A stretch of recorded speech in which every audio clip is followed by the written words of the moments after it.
Hello friends and welcome to chess lecture of Santosh memorial chess academy. आज इस video में हम देखेंगे कि कैसे एक वजीर और राजा मिलकर एक अकेले राजा को चेकमेट कर सकते हैं। इस चेकमेट का अप्रोच आपके डबल रूप चेकमेट की तरह ही कुछ होगा, बिकॉज इसमें हमारी कोशिश रहेगी कि किसी प्रकार से अपोनेंट का राजा कॉर्नर या एज ऑफ द बोर्ड में ड्राइव हो जाए ताकि उसका फ्लाइट स्क्वायर कम हो जाए और चेकमेट करने में हमें आसानी हो। बट इस चेकमेट को करते समय जो एक प्लेयर के सामने सबसे बड़ा चैलेंज आता है वो है stalemate.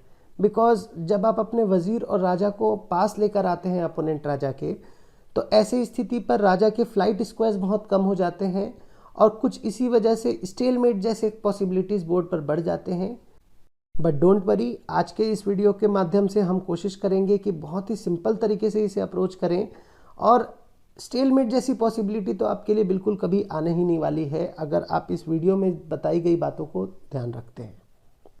So in this position आप देख सकते हैं राजा अपोनेंट का सेंटर पर बैठा हुआ है। हमारा राजा भले एक कॉर्नर पर है बट हमें अभी उसके बारे में सोचना नहीं है। फिलहाल अगर मुझे चेकमेट करना है तो मुझे एक ऑब्जेक्टिव बनाना होगा। मैं one of the corners decide करता हूँ इन चारों में से। मुझे कोशिश करना है अपने राजा को टच तब तक नहीं करूँ तब तक जब तक अपोनेंट का राजा कॉर्नर या एज ऑफ द बोर्ड पर ना आ जाए। तो मैं ये कॉर्नर छोड़कर बाकी तीनों में से कोई भी कॉर्नर चूज कर सकता हूँ। Let's say I choose H8। H8 choose करने का मतलब अब या तो मैं उसे H5 या 8th रैंक इनमें से किसी भी स्क्वायर पर चेकमेट करने वाला हूँ। अब क्योंकि मैंने ऑलरेडी डिसाइड कर लिया है कि उसे H8 स्क्वायर लेके जाना है, तो मैं उसे पहले एक बड़े बॉक्स में बंद करने की कोशिश करूंगा, जिसके माध्यम से मैंने उसके प्लेइंग एरिया को कम कर दिया। QD1। जैसे ही मैंने QD1 चला, अपोनेंट के राजा के लिए एक बहुत बड़ी दीवार मैंने खड़ा कर दी कि आप D फाइल के लेफ्ट तरफ में अब नहीं जा पाएंगे। King E4। अब आपको यहाँ पर एक बहुत ही सिंपल सी बात ध्यान रखनी है कि अगर आप इस वजीर को अपोनेंट के राजा के L शेप की दूरी पे रखते हैं, जैसा कि घोड़े की डिस्टेंस होती है राजा को चेक देने के लिए, अगर ऐसे स्ट्रेटजी पर आप खेलते हैं तो आप नोटिस करेंगे आपको आपके राजा की भी ज़रूरत नहीं होगी और बहुत ही आसानी से आप अपोनेंट के राजा को कॉर्नर तक ड्राइव कर सकेंगे। सो आप नोटिस करेंगे यहाँ पर मेरे पास में QD2 और QD6 ये दोनों ही चालें अवेलेबल है। बट आपने ऑलरेडी क्योंकि डिसाइड किया है H8 स्क्वायर पर लेके जाना, तो मेरा जो बॉक्स है वो QD2 चाल से बहुत ईजिली उधर पर ड्राइव करने के लिए बन रहा है। इन केस अगर मैं QD6 चलता हूं तो देखिए मेरा फोकस H1 के लिए होगा, जो कि ऑब्वियसली आप बिल्कुल नहीं चाहेंगे कि मिडिल ऑफ द गेम आपका ऑब्जेक्टिव चेंज हो। So the correct move is QD2। King E5, QD3, फिर से एक बार चेक, किंग F4।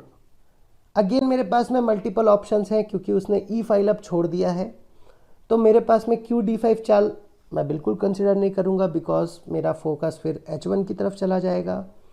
QH3 तो सवाल ही नहीं उठता बिकॉज अब मेरा फोकस A8 की तरफ चल जाएगा। इसीलिए सबसे सही चाल है QE2। King F5, QE3, king F6, QE4, king G5। यहाँ अगेन मुझे एक ऑप्शन मिलता है कि मुझे QE6 से चलना है कि QF3 से, बट मेरा ध्यान पूरा का पूरा H8 की तरफ है, इसलिए QF3, king G6, QF4, king G7, QF5, king H8। और यही वो पॉइंट है जहां पर आपको आपका आखिरी बात ध्यान रखना है कि जब कभी भी इस 4 कॉर्नर स्क्वायर्स पर आता है तो आपको अपने वजीर की 2.5 घर की चेक नहीं देनी है जो आप यूजुअली दिया करते थे घोड़े के जैसी, बल्कि आपको मिनिमम 3.5 घर की चेक देनी है। अब वो 3.5 घर की कैसे हो सकती है? दैट इज QG5, ना कि QG6। बिकॉज जैसे ही आप QG6 चलते हैं तो ये पोजीशन स्टेलमेट हो जाएगी और the game will and in a draw. मतलब आपको सिर्फ एक पॉइंट ध्यान रखनी है कि एब्सोल्यूट कॉर्नर्स, ये 4 कॉर्नर पर आपको 2.5 घर नहीं बल्कि 3.5 घर की चेक देनी है और बाकी सभी जगहों पर आपको सिर्फ 2.5 घर की चेक देनी है। राजा अपने आप आराम से कॉर्नर पर ड्राइव होगा, आपको कोई भी टेंशन लेने की ज़रूरत नहीं होगी। So in this case I played QG5। चाहते तो आप QG4 भी चल सकते थे और ये भी आपके लिए बहुत सही होता, बट फिलहाल आपने QG5 खेला। King H7। अब उसके पास में सिर्फ 2 फ्लाइट स्क्वायर्स हैं। मैंने खेला किंग B2, किंग H8। अब मैं अपने राजा को पूरा भी घूमते आऊँगा तो देखिए आप नोटिस करेंगे राजा सिर्फ h7 h8 ही खेल सकता है। So I will quickly play the moves now, और राजा डायरेक्टली वहाँ पे पहुँच गया king f6, king h8, Q g7 hash. So I think आपको ये बहुत सिंपल अप्रोच लगा होगा। एक और छोटा सा केस मैं आपको बताना चाहूँगा। लेट्स से अगर आपका किंग यहाँ पर h4 में होता और आपने g5 से ऑलरेडी कवर किया है, तो आप अपने किंग को किस रास्ते से लेकर जाते।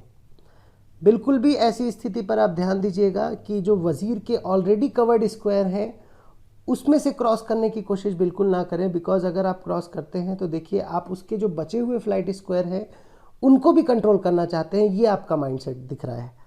सो ऑब्वियसली आप थोड़ी मेहनत कर लीजिए राजा की, and come from that side जहाँ पर से किसी भी प्रकार का वजीर को कोई कंट्रोल नहीं है। So in that case you will simply go in this way to king f6 and do the checkmate at g7 square. So I hope आपको बहुत अच्छा लगा होगा ये वीडियो, बहुत सिंपल तरीके से ये चीज़ें समझ में आई होगी। We will come back in our next video with checkmate with rook concept. Stay tuned.